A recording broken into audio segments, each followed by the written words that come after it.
भगवते वासुदेवाय। साधकों, हम श्रीमद् भगवद गीता के 11वें अध्याय, जिसमें भगवान के विराट स्वरूप का दर्शन कराया गया है, उस अध्याय का श्रवण कर रहे हैं। और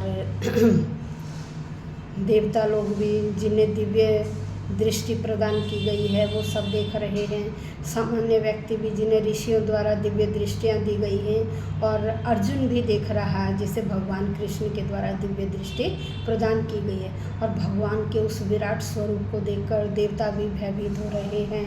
कोई हाथ जोड़े खड़ा है, कोई भजन कीर्तन कर रहा है, और अर्जुन भी अपना धैर्य खो बैठा है और बड़ा भयभीत है।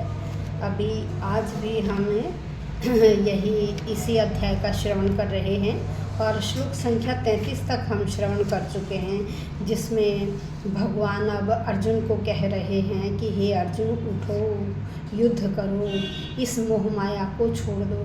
ये जो स्वरूप भगवान ने दिखाया था, उसके मोह माया को दूर करने के लिए ही दिखाया था। और देखिए, आगे देखते हैं उस श्लोक संख्या 34 और 35 में क्या है। तो आइए सुनते हैं। श्लोक संख्या 34। द्रोणं च भीष्मं च जयद्रथं च कर्णं तथान्यानपि योधवीरान् मया हतास्त्वं जहि मा व्यथिष्ठा युध्यस्व जेतासि रणे सपत्नान्। द्रोणं च द्रोणाचार्य, भीष्मं च भीष्म पितामह, जयद्रथं च जयद्रथ, कर्णम और कर्ण, तथा अन्यानपि योधवीरान् और अन्य महान योद्धा। तो कृष्ण कह रहे हैं, मया हता, मेरे द्वारा मार दिए गए। भैया जितने भी हैं मेरे द्वारा पहले ही मार दिए गए हैं, अर्थात जो काम क्रोध लोभ माया है वो मैंने पहले ही ख़त्म कर दी है। त्वं जहि, तुम क्या करो, इनको मारो। माँ व्यथिष्ठा, दुखी मत हो, दुखी मत हो। युद्धस्व, युद्ध कीजिए। जेतासी, तभी आपको जीत मिलेगी। रणे, रणभूमि में। सपत्नान, शत्रुओं को, कह रहे शत्रुओं को युद्ध में जीतो। अब यहाँ भगवान श्री कृष्ण अर्जुन से क्या कह रहे हैं कि जो ये योद्धा हैं, यह तो पहले ही मेरे द्वारा मार दिए गए हैं। अब मैं तो इन्हें मार चुका हूँ, अर्थात लोभ मोह माया क्रोध, इन सबको मैं खत्म कर चुका हूँ। और अब आप इनको मारो, इन मरे हुओं को मारो, जिनको मैंने पहले ही मार दिया है, ऐसे इनको तुम मारो। और तुम क्या करो, अपना धैर्य मत खो, विचलित मत हो, और तुम युद्ध करो। यहाँ ये कह रहे हैं कि तुम युद्ध करो, तुम्हारी शत्रुओं पर जीत होगी। तो देखिए, जो भी योजनाएं हैं व्यक्ति नहीं बनाता, ये भगवान ही बनवाता है। योजनाएं भी भगवान ही बनाता है। हमारे मन बुद्धि में इस प्रकार के विचार आते हैं कि तुम ऐसा करो, फिर हम उस प्रकार का सोचते हैं और वैसा ही करते हैं। किसके आदेश के अनुसार करते हैं? उस भगवान के आदेश के अनुसार ही।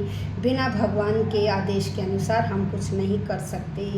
हमारा सोचन शक्ति भी तभी काम करेगा जब हमें भगवान आदेश देगा, अर्थात जो हमारा मन है, शरीर में मन आदेश देता है, हम करते, मन चंचल, इधर भागेगा उधर भागेगा, ये करो वो करो।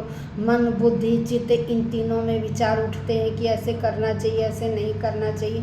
तो यही माइंड हमें फिर क्या करता है, आज्ञा देता कि तुम ऐसा करो। तो उन सबको नियंत्रित करने वाला कौन है?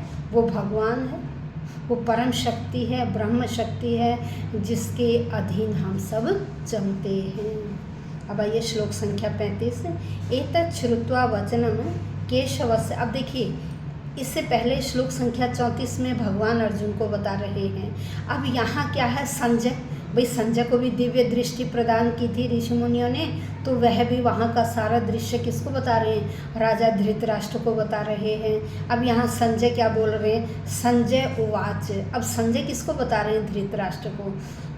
युद्ध भूमि में जो भी सीन चल रहा है, वो सारा सीन अब संजय धृतराष्ट्र को देखिए कैसे बताते हैं। एतत् श्रुत्वा वचनम केशवस्य कृतांजलि वेपमानः किरीटी नमस्कृत्वा भूय एवाह कृष्णं स गदगदं भीतः प्रणम्य।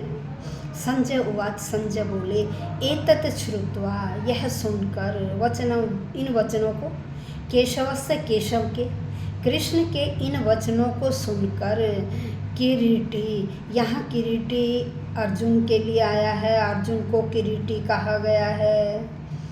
कहा कि अर्जुन ने कृत अंजलि वेपमान है। क्या किया?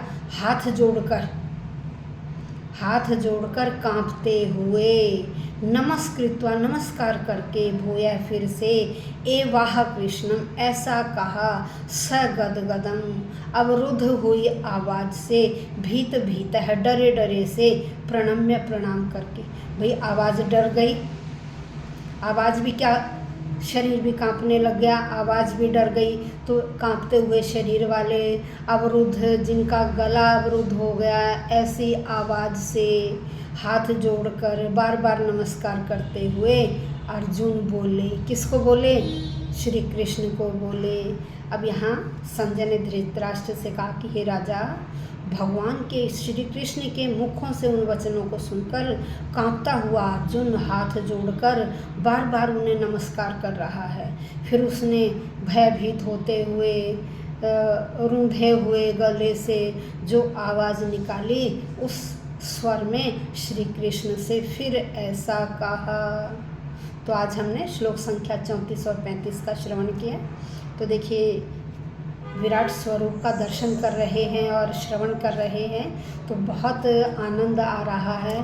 श्रीमद् भगवद गीता जो हमारा ये ग्रंथ है, ये इस ग्रंथ के अंदर बहुत गूढ़ ज्ञान भरा हुआ है। आज भी यह ग्रंथ सटीक समाज के ऊपर सटीक उतर रहा है। तो देखिए, इस ग्रंथ से हम बहुत कुछ सीख सकते हैं। तो आप भी सुनिए, अपने बड़ों को भी सुनाइए, लाइक कीजिए, शेयर कीजिए और कमेंट अवश्य लिखिएगा। ओम नमो भगवते वासुदेवाय। धन्यवाद।